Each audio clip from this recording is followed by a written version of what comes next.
여러분들 오늘 말씀은 기도란 무엇인가 이것에 대해서 나눌 겁니다. 여러분들 기도는 성도가 하나님과 교제하는 방식입니다. 아마 우리 중에 기도를 한 번도 안 해본 사람은 없을 겁니다. 모두가 기도할 겁니다. 그런데 우리가 참 기도는 쉬운 것 같으면서 어렵게 느껴지죠. 오늘 이 시간에 기도를 어떻게 하고 어떻게 우리가 어떤 자세를 할 것인가 자세히 나눌 겁니다. 여러분들의 머릿속에 기도는 뭐냐 이렇게 물어보면 아마 대부분 이렇게 생각할 거예요. 무엇이 필요할 때 하나님께 간구하는 것, 이렇게 정의가 되어 있을 겁니다. 근데 여러분들 기도는 무엇이 필요할 때 하나님께 무슨 요청하는 그 창구가 아니고 바로 하나님과 우리가 이렇게 교제하는 아주 그냥 독특한 수단입니다. 우리가 이것에 대한 개념을 바꾸지 않으면 우리의 기도는 날마다 굉장히 의례적이고 하나님과 우리 사이가 무슨 뭐 주고받는 어떤 필요할 때만 잠깐 만나는 그런 사이를 전락해 버릴 수 있습니다. 그래서 우리는 기도를 통해서 하나님과 대화하며 하나님의 말씀을 듣고 필요를 간구하며 능력을 얻습니다. 그래서 기도는 거듭난 성도의 영적인 호흡과 같은 것이 기도입니다. 기도는 성도의 의무이자 또한 특권이다, 이렇게 말할 수 있습니다. 여러분들 이런 얘기를 하죠. 숨을 참고 있는 게 쉬워요, 숨 쉬는 게 쉬워요?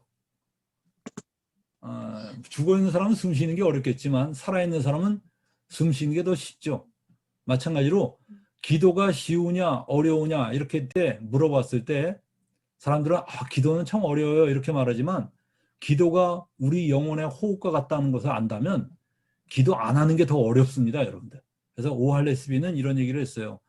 기도를 안 하는 것보다 기도를 하는 것보다 안 하는 게 더 어렵다.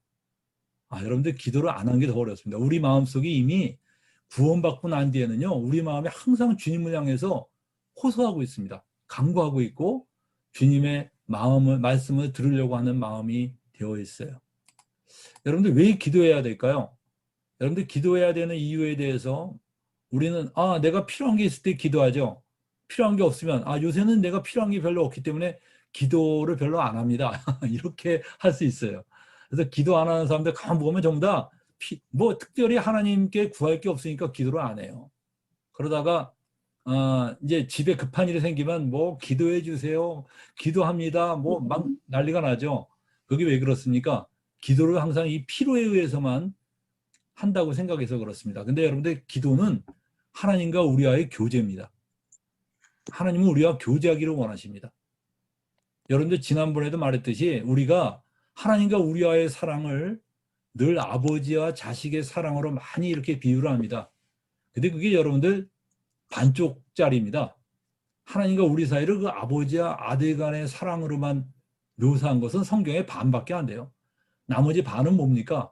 하나님과 우리 사이를 연인 사이로 이렇게 묘사를 하십니다. 여러분들 그 하나님과 우리 사이가 정말 이렇게 서로 굉장히 사랑하는 그런 연인 사이와 같습니다. 그래서 연인 사이의 특징이 뭡니까? 그리워하는 거죠. 서로를 그리워하는 거예요. 그래서 이 연인 사이의 사랑을 잘 모를까 봐 하나님께서는 우리에게 아가서라는 아주 특이한 성경을 우리에게 남겨두셨어요. 그래서 여러분들 아가서를 읽어보면 정말 낯이 뜨거울 정도로 이렇게 서로 그리워하고 사랑하는 두 연인의 모습을 볼 수 있습니다. 하나님이 우리에게 원하시기 그거예요. 정말 그런 사랑을 좀 하고 싶다는 거예요, 하나님께서. 그래서 여러분들 연인들의 특징이 뭐예요? 만나고 싶어 하는 거잖아요. 대화하고 싶어 하는 거고 말하고 싶어 하고. 여러분들 그것이 바로 이 하나님과 우리와의 관계인데, 하나님은 우리가 기도를 통해서 그런 관계를 가지시기를 원하십니다. 그래서 여러분들 기도는 필요할 때 구하는 게 아니라 하나님과 우리 사이의 교제다, 이렇게 여러분이 생각하시기 바랍니다. 그래서 고린도전서 1장 9절에 보면 너희를 불러 그의 아들 예수 그리스도 우리 주와 더불어 교제하게 하시는 하나님은 미쁘시도다 그랬어요. 그리고 하나님은 참 독특한 게 에스겔서 36장 37절에 보면 나 주 여호와가 말하노라 그래도 이스라엘 족속을 이와 같이 자기들에게 이루어주기를 내게 구하여야 할지라 그랬어요. 하나님이 약속을 하셨어요. 이렇게 해주겠다 약속하셨어요. 그렇다면 여러분들 우리가 기도를 하나 기도하지 않으나 그 약속은 성취가 됩니다. 성취가 돼요. 그건 약속하셨기 때문에. 근데도 불구하고 하나님은 뭐라고 말씀하시느냐? 기도를 하라는 거예요. 그럼에도 불구하고 구하라는 거예요. 왜 그렇습니까? 하나님은 우리와 그런 교제를 원하시기 때문에 그러신 것입니다. 여러분들, 우린 기도할 때 어떻게 기도해야 되는지 한번 아주 기초적인 것부터 나누겠어요.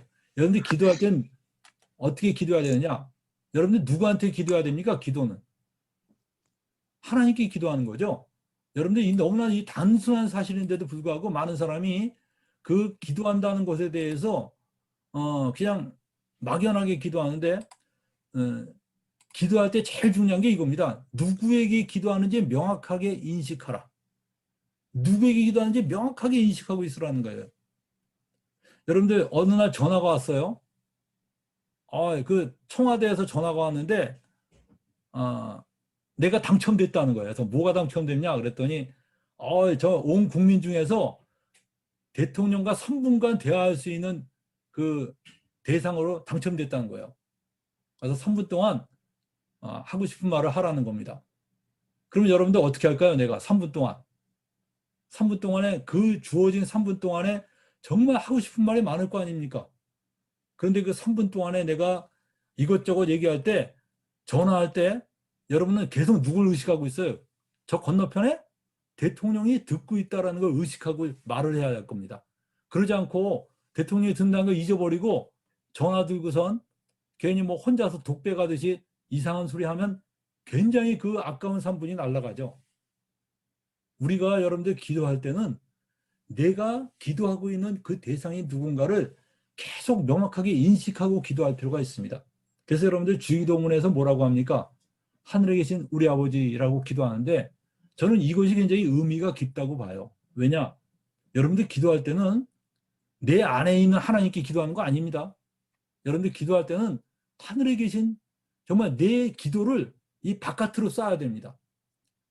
내 안으로 쏘는 게 아니라 내 바깥으로 쏴야 돼요. 너무나 많은 사람이 기도할 때 이 바깥으로 쏘지 않기 때문에 기도하다가 맨날 잡념을 품고 이상한 생각하고, 기도를 처음에 잘 출발했다가 나중에 혼자서 잡생각하고 있다가 자고 있어요. 많은 사람이 그런 식으로 기도를 하는데, 기도는 뭡니까? 하나님께. 그래서 여러분들 기도할 때 예수님은 하늘을 우러러보시고 기도하셨어요. 여러분들 눈을 감고 기도해야 됩니까? 눈을 뜨고 기도해야 됩니까? 눈을 감으나 뜨나 여러분은 관계없습니다. 여러분이 눈을 감든 뜨든 관계없이 기도를 할 때는 하나님께 기도한다는 의식을 가지고 기도해야 돼요. 그래서 예수님은 하늘을 쳐다보면서 기도하셨는데, 그런데 우리가 집에서는 이렇게 고개를 들면 하늘이 안 보이죠. 지붕밖에 안 보여요. 천장밖에 안 보입니다. 그럴 때 여러분이 눈을 감는 이유는 그런 거 다 가리고 그 하나님을 생각하기 위해서 눈을 감는 것 뿐입니다. 그래서 여러분들, 저는 눈을 감고 하늘을 생각합니다. 하늘을 쳐다봐요. 눈을 감으면 하늘이 보이죠. 무슨 시적 표현 같은데 눈을 감으면 하늘이 보여요. 그래서 여러분들 눈을 감고 하늘에 계신 아버지께 기도하는 거예요. 그래서 여러분이 내 마음에 기도할 때 끊임없이 무엇을 명시해야 되냐? 지금 주님이 이 기도를 듣고 계신다. 그 마음으로 여러분들이 기도해야 돼요. 그거를 놓치는 순간에 여러분의 기도는 의미가 없는 기도가 될 수 있어요. 그래서 여러분들 우리가 기도할 때 너는 내게 부르짖으라. 내가 내게 응답하겠고 내게 알지 못하는 크고 비밀한 일을 보이리라. 약속하신 그 주님이 내 기도에 지금 귀를 기울이고 계시는 거예요. 하나님 아버지라고 불렀으면 하나님이 딴 데 쳐다보고 계시겠어요? 아닙니다. 내가 하나님 아버지라고 부르짖는 순간에 주님은 나에게 고개를 돌리시고 나에게 귀를 기울이셔요. 그때 내가 기도하면서 하나님이 들으실 걸로 전혀 생각 안 하고 기도한다면 그것은 하나님을 실망시키는 거죠. 그래서 우리가 여러분들 기도할 때는 주님이 내 기도를 듣고 계신다. 이 믿음으로 항상 명확하게 인식하고 기도해라. 두 번째는, 여러분들 기도할 때는 하나님께 찬양과 감사와 경배를 드려야 됩니다. 어떤 사람 보면 기도할 때요, 대뜸 하나님 난 뭐가 필요합니다. 뭐가 필요합니다. 그냥 자기의 그 필요한 목록을 쫙 열고 합니다. 그걸 기도로 알고 있어요. 하나님 이거 해주세요. 저거 해주세요. 그거를 기도의 목록을 열고 하는 것을 자기가 아주 기도하는 거라고 생각을 합니다. 근데 여러분들 기도는 그게 아니고 하나님과의 교제거든요.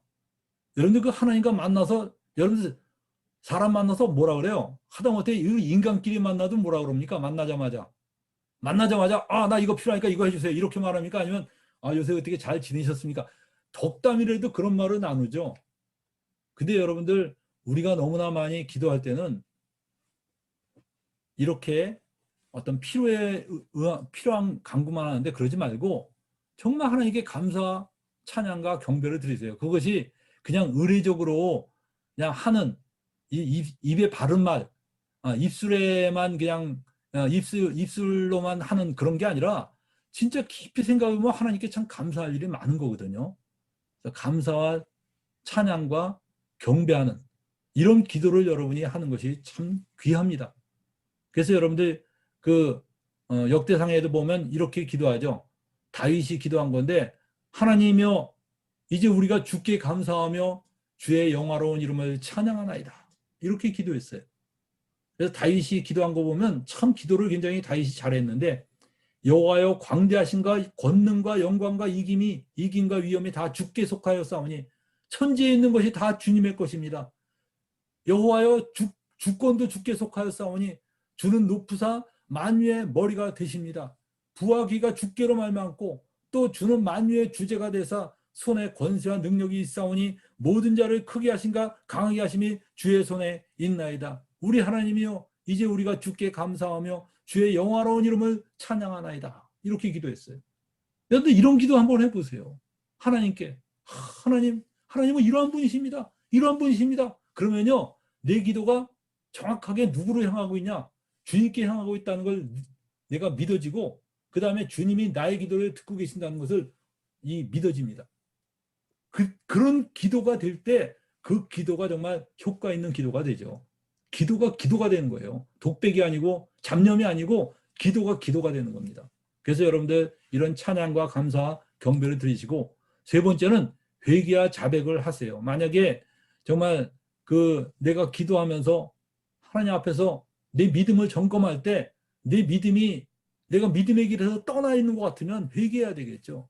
그리고 여러분들의 마음이 주님을 향해서 냉담하다. 그렇다면 여러분들 회개해야 되지 않습니까? 그래서 여러분들 여기서 뭐라 그러냐? 이렇게 얘기하죠. 시편 32편 5절 6절에 내가 이르기를 내 허물을 주께 여호와께 잡아가리라 하고 주께 내 죄를 아뢰고 내 죄악을 숨기지 아니하였더니 곧 주께서 내 죄악을 사하셨나이다. 이로 말미암아 모든 경건한 자는 주를 만날 기회를 얻어서 주께 기도할지라 진실로 홍수가 범람할지라도 그에게 미치지 못하리이다. 그래서 여러분들 하나님 앞에서 정말 내 허물과 죄를 자백할 수 있어요. 여러분들 우리가 하나님 앞에 앉게 되면 굉장히 마음이 그대로 그냥 투명해집니다. 노출됩니다. 그때 내가 정말 자백해야 될 거 있으면 다 자백할 필요가 있어요. 그리고 여러분들 우리가 기도할 때 또 필요를 간구해라. 무엇이든지 염려되면 기도하되 감사함으로 하라. 그래서 여러분이 그 다음에 이제 우리 기도에서 필요한 거 간구하는 거예요. 근데 간구할 때 어떻게 간구합니까? 빌립보서 4장 6절 7절에 아무것도 염려하지 말고 다만 모든 일에 기도와 간구로 너희 구할 것을 감사함으로 하나님께 아뢰라 그랬어요. 감사함으로 하나님께 아뢰라. 정말 여러분이 기도할 때 불평하듯이 원망하듯이 그렇게 기도하지 말고 감사함으로 하나님께 아뢰라. 제가 어떤 형제가 늘 어떤 하나님에 대한 불평을 갖고 있어요. 자기 인생이 너무 꼬인 것이 이게 하나님 너무하시다 하는 식으로 그런 마음을 갖고 있더라고요. 그래서 그래서 그것에 대해서 아주 늘 고민하고 걱정하고 한편으로는 자기 신앙이 이것이 올바르지 못하다는 거 알면서도 한편으로는 그 하나님에 대한 불편한 마음을 버리지 못하는 어떤 형제가 있습니다. 제가 그 형제 앞에서 그 형제에게 한번 그런 식의 이야기했습니다. 하나님께서 자기 아들, 하나님의 아들 예수님이 이 땅에 와서 십자가 달려 죽으신 것은 인류가 어떤 인간이 당한 고통보다도 더 큰 고통이다. 여러분들 십자가 달려 죽는 고통, 그 육체적인 고통만이 고통이 아니죠. 예수님은 그 수많은 사람들 앞에서 벌거벗기 없고 수모를 당하셨고, 그리고 예수님은 무엇보다도 가장 큰 정신적인 고통이 온 인류의 죄를 짊어지고 그 무거운 죄의 짐을 짊어지고 십자가에서 죽으신 거였어요. 어느 인간이 예수님보다 더 큰 고통을 당할 수 있겠습니까?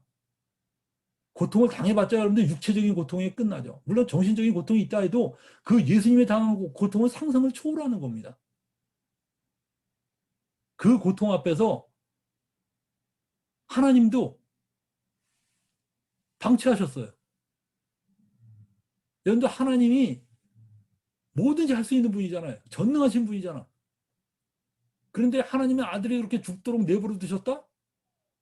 너무 이해가 안 되는 거예요. 하나님의 아들이, 하나님은, 그래서 예수님도 그러셨잖아요. 아버지는 모든 게 가능하오니 이 잔을 내게서 옮겨 주옵소서. 근데 하나님이 그걸 거절하셨어요. 그리고 예수님도 그걸 받아들이셨어요.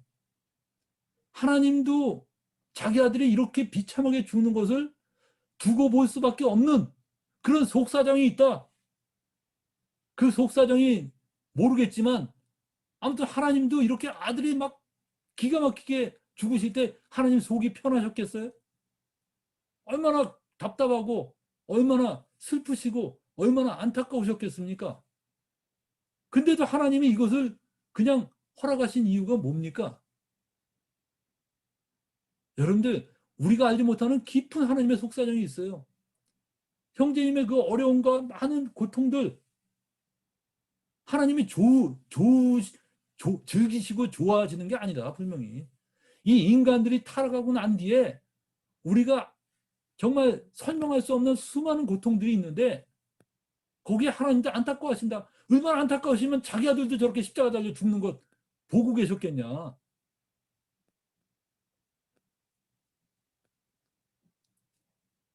그러나 하나님은 분명히 선하시기 때문에 그래도 우리 구하시고자 자기 아들 십자가에 내주지 않으셨냐.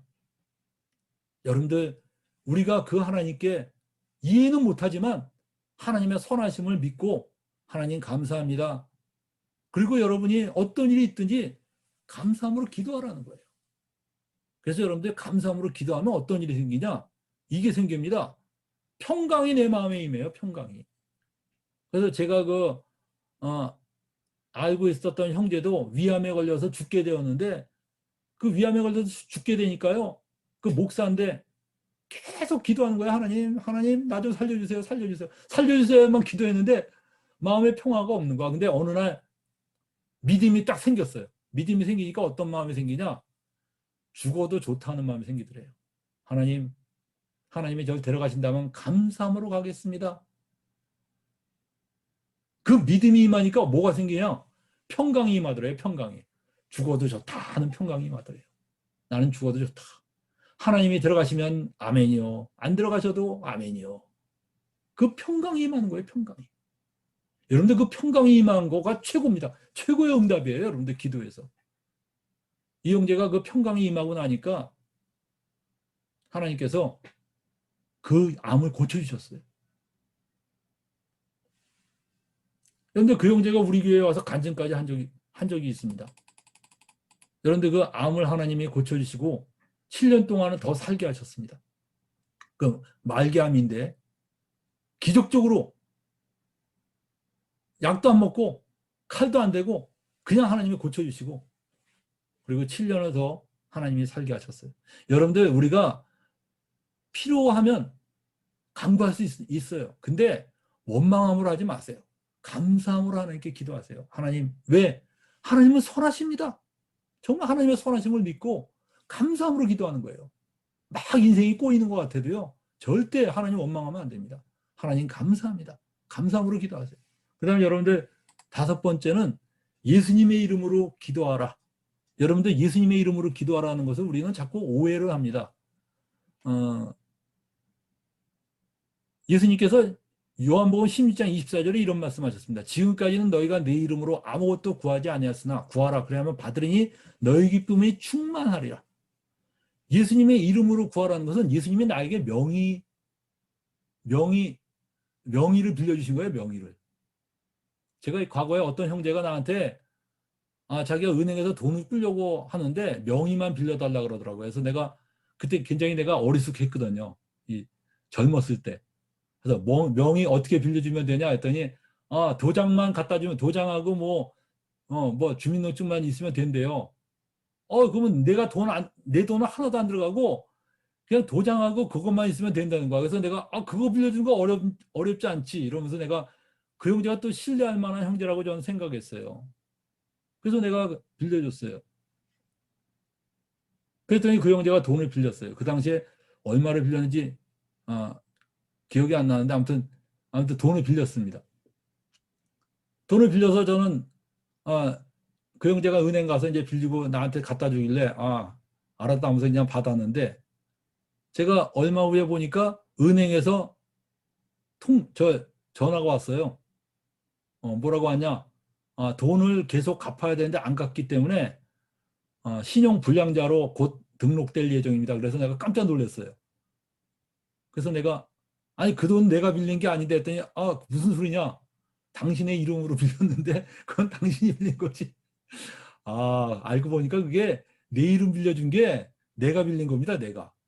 여러분들 그런 짓 하지 마세요. 정말 그렇게 어리숙하게 인생 살면 안 됩니다. 근데 여러분들 그래서 결국은 그 친구가 계속 안 갚는 바람에 제가 우리 누님한테 얘기해서 우리 누님이 나보다 좀 부자였길래 우리 누님이 대신 갚아줬습니다. 참 기가 막힌 상황이었는데 알고 보니까 그 명의 빌려준다는 게 대단한 겁니다, 여러분들. 근데 예수님이 우리에게 명의 빌려주셨어요. 내 이름으로 긁어라. 야, 이거 참, 이 엄청난 걸 빌려주신 거야. 백지수표를 우리에게 주신 거야. 카드 주신 거야, 우리한테. 내 이름으로 해라. 그리고 무엇이든지 구하라니까, 내 이름으로. 여러분들 이름을 빌려주신다는 것은 엄청난 겁니다. 옛날에 남북전쟁 시절에 자기 아들을 이렇게 전쟁터에 내보낸 부자가 있었습니다. 미국의 남북전쟁 시절의 이야기를 내가 너무나 오래된 얘기지만 좋은 예라 제가 합니다. 근데 이 사람이 했는데 아니 자기 아들이 전쟁터에 군인으로 나가다 보니까요. 군인만 보면 자기 아들이 생각이 나는 거예요. 그러다 보니까 이 사람이 군인만 보면 자기 집으로 데려와서 먹이고 그리고 용돈도 주고 재워주고 그랬어요. 근데 이게 소문이 퍼지니까 그 동네에 오는 군인들은 다 이 집에 들르는 거예요. 그러니까 이 부자가 일을 할 수가 없는 거예요. 그래서 이 부자가 안 되겠다. 이제 군인들 더 이상 받지 말아야겠다. 그래서 그 대문에다가 군인 사절이라고 딱 써붙였어요. 이젠 더 이상 군인들 들어오지 마라. 그래서 그 다음엔 군인이 아무리 문을 두드려도 다 돌려보냈어요. 근데 한 번은 어느 군인이 문을 막 두드리는 거예요. 그래서 이 부자가 나가서 그랬어요. 나 더 이상 군인들 안 받으니까 그냥 가라 그랬더니 이 군인이 주머니에서 뭘 꺼내는 거예요. 그래서 이런 편지 봉투를 하나 주는 거예요. 그래서 이게 뭐냐 하면서 딱 받았어요. 그래서 열어봤더니 그 안에 자기 아들이 쓴 편지가 있었어요. 아버지, 이 사람은 나와 친구인데 전쟁터에서 나를 많이 도와준 친구예요. 아버지가 이 사람 좀 챙겨주세요. 그리고 아들 찰리 하면서 사인을 쫙 했어요. 그 순간에 이 부자가 갑자기 행동이 바뀌기 시작했습니다. 갑자기 눈에 눈물이 떨어지면서 야, 네가 내 아들 친구냐? 들어와라. 그러더니 그 아들에게 친구에게 최고의 서비스를 한 겁니다. 그리고 나중에 떠날 때는 용돈도 두둑이 줘서 보냈어요. 그리고 이 부자가 그 다음에 교회에 와서 뭐라 그랬는지 아세요? 여러분, 제가 그 친구를 누구의 이름으로 받아준 줄 아십니까? 내 아들의 이름으로 받아준 것입니다. 여러분들, 하나님께서 우리에게 예수의 이름을 주셨어요. 그 하나님이 예수의 이름으로 우리가 기도할 때 안 들어주실 수가 없는 거예요. 그래서 여러분들 기도할 때마다 우리 뭐라고 말합니까? 예수의 이름으로 기도합니다. 우리 맨 끝에 공식처럼 붙이죠. 근데 너무나 많은 사람이 그걸 공식으로만 붙여요. 그래서 그게 무슨 의미인지를 몰라요. 제가 사람들에게 물어봐요. 주기도문은 예수 이름으로 합니까? 안 합니까? 그랬더니 주기도문은 안 합니다. 그래요. 그래서 왜 예수 이름으로 안 합니까? 그랬더니 주기도문은 예수님이 가르쳐 주신 기도라 직통으로 올라간대요. 그래서 무슨 헛소리 하냐 그랬어요, 내가. 우리가 주기도문이고 무슨 기도고 모든 기도는 예수의 이름으로 하는 거다. 뒤에 예수님의 이름으로 기도합니다라는 것은 후대에 우리들이 공식처럼 붙인 것뿐이다. 주기도문도 지금까지 예수 이름으로 기도 안 하는 사람은 주기도문 할 때도 맨 끝에 예수 이름으로 기도합니다. 붙이세요. 여러분들 우리는 그 예수 이름으로 기도합니다. 그걸 끝에 붙였느냐 안 붙였느냐 그게 중요한 게 아니고 내 기도 자체가 바로 예수의 이름으로 기도하는 거라는 그 의식을 하고 기도해야 돼요. 예수의 이름으로 기도합니다를 맨 앞에 붙이면 어떻습니까? 이렇게 해도 돼요. 주님 이제부터 기도하는 건 내가 예수님의 이름으로 기도하는 겁니다. 이래놓고선 쫙 기도하고선 아멘 해도 됩니까? 안 됩니까? 되죠? 예수 이름으로 기도한다는 것은 여러분들 우리의 기도 자체가 모든 기도가 예수 이름으로 기도하는 겁니다. 그래서 우리 예배 때 우리 형제들 예수 이름으로 기도합니다라는 그 말을 안 붙였다고 해서 저 친구 기도 틀리게 했네 이렇게 하면 안 됩니다. 여러분들 그건 예수 이름으로 기도합니다라는 말을 붙이나 안 붙이나 우리 기도는 예수 이름으로 기도해야 돼요. 그래야지 그 기도가 진짜 기도입니다. 하나님이 그래야 들어요. 여러분들의 그 행위와 여러분들의 자격으로 하나님 앞에 가서 뭐 구해보세요. 뭐가 나오나. 우리는 허물 많은 존재들입니다. 우리는 죄 많은 사람들이에요. 그런데 예수의 이름으로 죄 사함 받고 예수의 이름으로 우리가 구원받은 사람들이에요. 그래서 우리가 예수의 이름으로 하나님께 나아가는 것입니다. 예수님이 바로 우리에게 그 이름을 주셨어요. 그래서 여러분들 우리는 저는 그래서 기도하다가 중간중간에 조금 기도가 좀 하나님이 안 들어주실 것 같으면 중간중간에 집어넣습니다. 주님 제가 이거 예수 이름으로 기도하는 겁니다. 협박입니다. 협박 하나님께. 주님 내가 이거 예수 이름으로 기도하는 거라니까요. 그러면 하나님이 깜짝 놀라실 거 아니에요. 여러분들 정말 이거 예수 이름으로 기도하는 겁니다. 하나님이 그 기도를 들으십니다. 응답하십니다.